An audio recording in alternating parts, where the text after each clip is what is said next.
నన్ను వెళ్ళొత్తలేదు. ఇంటికి వెళ్ళదు. నేనేం మర్డర్ చేసినా, నేనేం చేసినా ఏంటి నన్ను తీసుకురావడానికి కారణం ఏంటి? అది నేనేం తీసుకొచ్చే కారణం పాసం తీసుకోండి. పాసం నాకు పాస్ ఎందుకు ఇచ్చాడు? నేను కన్నాలు వేసానని పాస్ ఇచ్చారా? నాకు దొంగతనం చేశానని పాస్ ఇచ్చారా? ఎందుకు తీసుకొచ్చారని స్టేషన్కి? నాకు అది కావాలి. వీళ్ళని స్టేషన్ ఎందుకు తీసుకొచ్చారు? నేను మాట్లాడాను అక్కడ, నన్ను జైలుకి తీసుకురావలేదు. మరి అది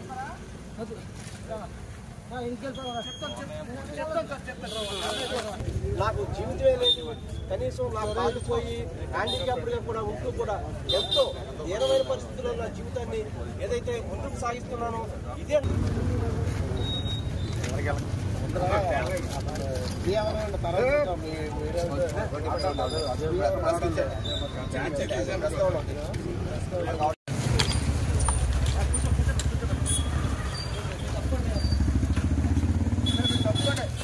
అవునే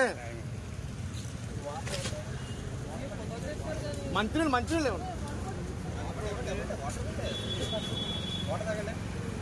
తాగండి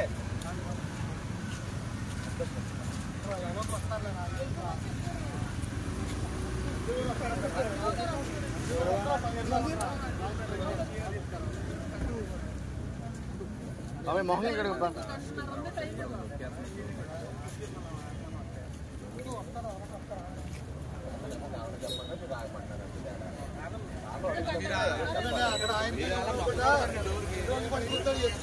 దేనికిచ్చారు తీసుకొచ్చి ఇక్కడ పడతా కాదు. దేనికిచ్చారు? కలంలో కొన్ని కలవలేదు. అయ్యానే తీసుకోవాలి కదా పని.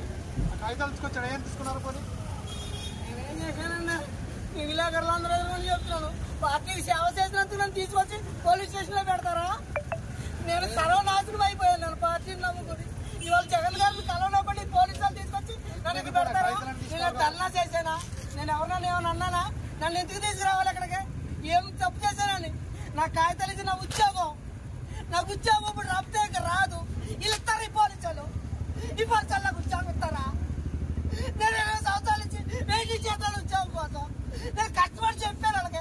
అప్పుడు మీకు దండ పెడతారా? ఎవరైనా తీసుకెళ్ళక జగన్ గారికి చెప్పుకుంటాను నాకు గోడ అని చెప్పి ఒక్కరు వినిపించగలరు. ఇది కూడా పాస్ ఇచ్చినా కూడా వెళ్ళండి పోలీసులే. ఈ పాస్ ఇచ్చిన పోలీసులు వెళ్ళదు. నాయకులందరూ ఎల్లు భాస్కర్ వాళ్ళు ఇచ్చారండి నాకు ఈ పాస్. నేను 13 సంవత్సరాల నుంచి పార్టీ పెట్లు కానీ వెళ్ళాలండి.